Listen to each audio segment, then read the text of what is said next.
Hey everyone, this is Lansky from Android Studio, and I'm here not to provide a Android Studio coding tutorial, but to update you of the recent development in the not just Android Studio or Android mobile development scheme, but also for iOS and website development. So this is about a Flutter.dev or Flutter technology that utilizes allows developers from, for example, you're a developer for Android, for iOS, for the web, you can create a single design for your mobile, for your website, for your iOS that you can use to for your other development initiatives. You can use it for Android, for iOS, and you don't have to change your code because it allows you to develop for multiple technologies. So this Flutter is already an available plugins in your Android Studio. So you can already use it or incorporate it in your Android Studio so that you can take advantage of the features of Flutter. And Flutter uses the Dart programming language.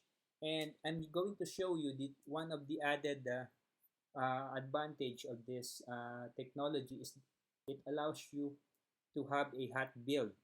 For so what hot build is, for example, before we're developing for Android Studio and we need to see the changes that we have made to our layout, but you cannot see it immediately if we're not going to rebuild our application again, and that takes a lot of time.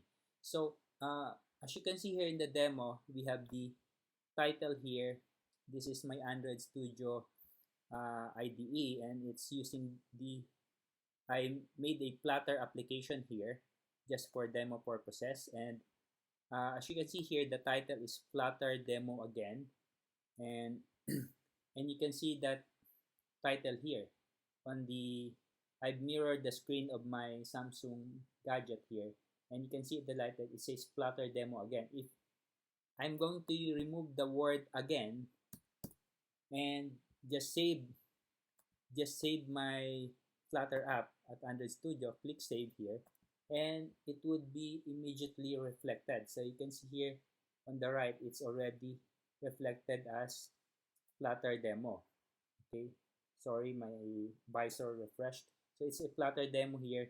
After we change it here, you can see it here, and we save it. If we remove the word demo, of course, it's not yet reflected here on our app because we have not yet saved it. So go to File and click Save, and it would now immediately be reflected here. So it's called a hot build. No need for you to rebuild your app to see the changes that you have made. And as a developer, it allows you to save time and to immediately see the effects of the changes you have made. So that's the update that I have already discussed to you. It's a very important one for you as a developer, and for you to be able to install Flutter uh, in your Android Studio IDE. I'm going to provide a link in the description of this video so that you can install the Flutter plugin in your Android Studio development IDE. So thank you for watching this video, and see you in the next video. Bye bye.